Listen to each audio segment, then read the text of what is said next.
Captain, you have an uncanny talent for complicating my life. You've disrupted the balance of power. You've upset the natural order of things. You've introduced uncertainty, and there is nothing I despise more than uncertainty. I'm afraid I can't do that. To your credit, Captain, you are one of the colony's finest specialists. Your technical abilities are beyond reproach. For all your talents, you are the enemy of Halcyon, and therefore you are my enemy.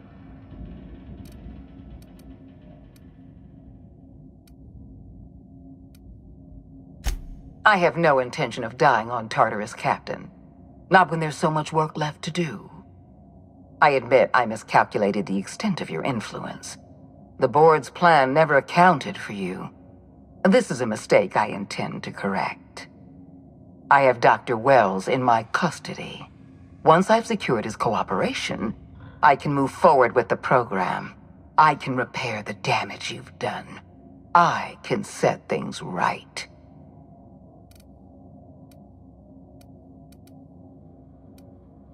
I'm aware of your propensity for violence. Halcyon is a bloodier place because of you. I wish you'd simply cooperated with me. You're the finest marksman in Halcyon. You could have been my gun.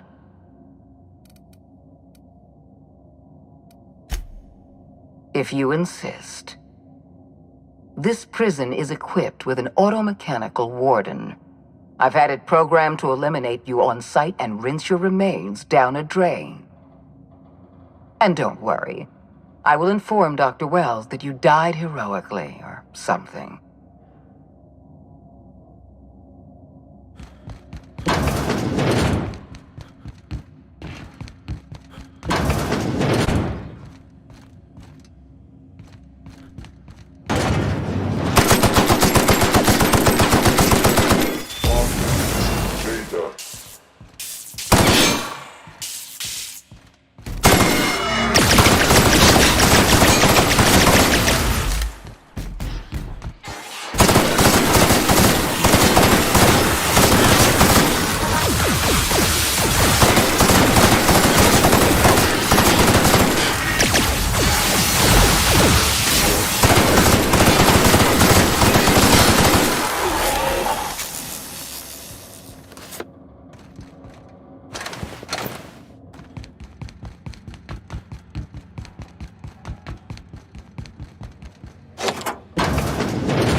Why won't you just stop?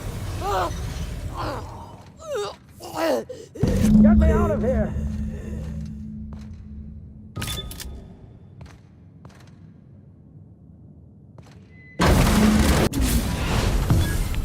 You don't know how glad I am to see you. You did the right thing. Akande was a monster. Her death was much deserved, and long overdue. And you lunatic, you broke into the board's own fortress just to rescue one doddering old man. You are absolutely out of your mind, and I can't begin to thank you enough.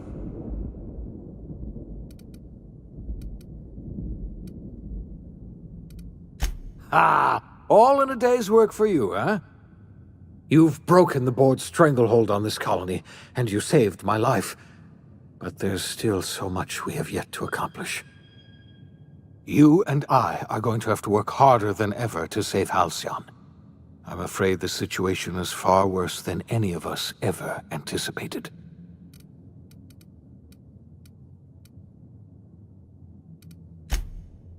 Earth has gone dark. We haven't received a single message in 3 years. There's been no communication, no signals, nothing. 2 years ago, the Earth's Directorate's frigate disappeared on their way back to Earth. We don't know what they discovered when they arrived, or if they arrived at all. We're in serious trouble, my friend. Do you know what this means for Halcyon? We can't rely on Earth for support anymore. We've been cut loose. We're entirely on our own.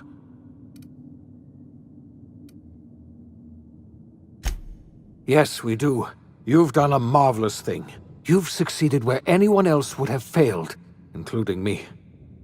We must begin the revival process immediately, starting with the Hope's brightest minds, and then we're going to fix this damn colony, one problem at a time. I could use your help. You're the only ally I've got, and not just because you've murdered every potential leader in Halcyon.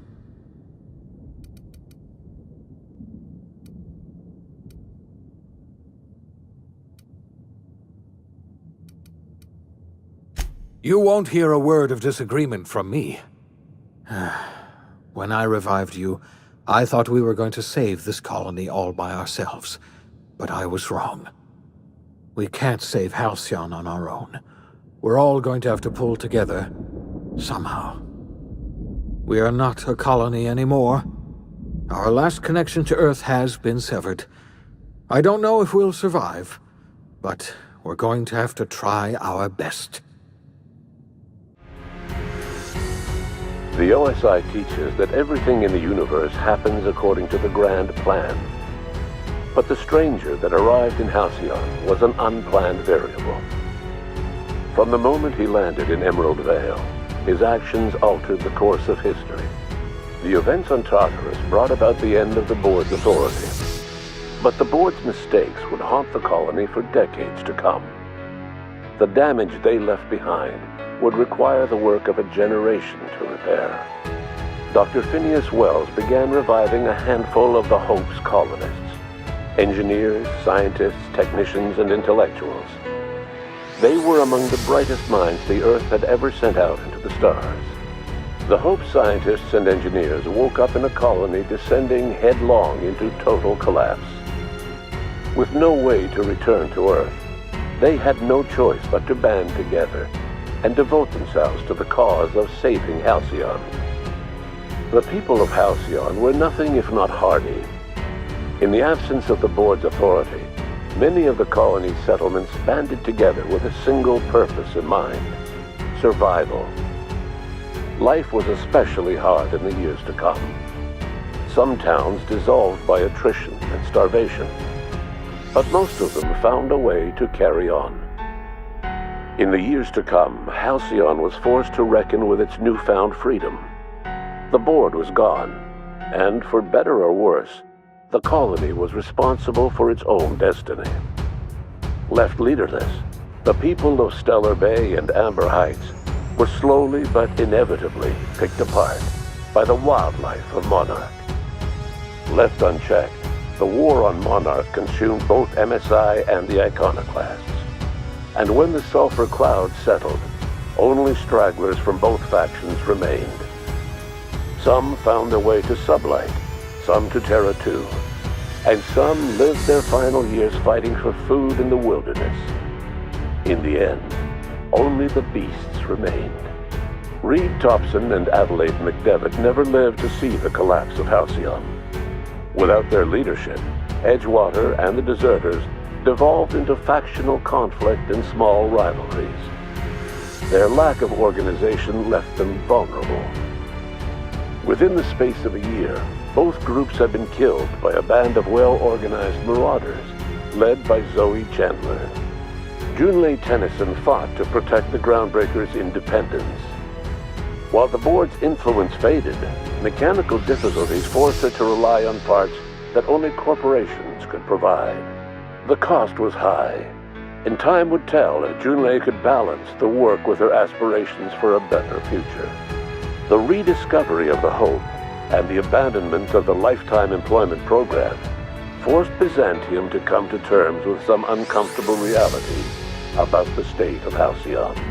While Byzantines were reluctant to surrender the luxuries they'd grown accustomed to, the Board's diminished authority gave them little choice in the matter. Nearly everyone had to learn to make do with less. Some even had to get jobs. It was a dark time indeed. Before his untimely death, Captain Alex Hawthorne had plans to restore and modify, for combat purposes, a sanitation and maintenance automechanical that he'd found in a state of disrepair in Emerald Vale's scrapyard. That unit remains broken down and forgotten in the unreliable supply closet to this day. As for Dr. Phineas Wells, he spent his remaining years in his orbital lab. Though he was always haunted by the failures of his past, he was determined to make things right by building toward the future. Dr. Wells was able to revive many more scientists and engineers than he first expected, thanks to the additional batch of chemicals you stole from the Ministry. Wells never forgot about the human lives that were lost in acquiring these chemicals. The revival project was hard and painful work, but in the end, despite limited resources, over half the Hope's colonists were successfully revived. Even after Wells passed away, the Hope scientists and engineers worked night and day to pull Halcyon from the brink of collapse. Their efforts continue to this day, which may be reason enough for optimism. Dr. Wells laid the groundwork for the project to save the colony, but he would never live to see the fruits of his labor. He passed away a few years later. His work was carried on by the scientists and engineers he revived. Life will never be the same in Halcyon. It is widely agreed that the colony has a chance of stabilizing within a generation, owing to the hard work and determination of the surviving colonists. Recovery is a distant goal, and the path is long and uncertain. But the people of Halcyon carry on, determined as ever. And what about you, the unplanned variable in the history of Halcyon? You brought an end to the chaos on Tartarus, and proved yourself the most capable leader left in the colony. You administered the colony in your own image. With the old power of the board destroyed, a new government of Halcyon rose with you at its center. With your steady hand, you guided Halcyon through the turbulent years that were to follow, and helped ensure the survival of the colony until the end of your days. No one knows what's happened to Earth, and no one knows what the future has in store for Halcyon.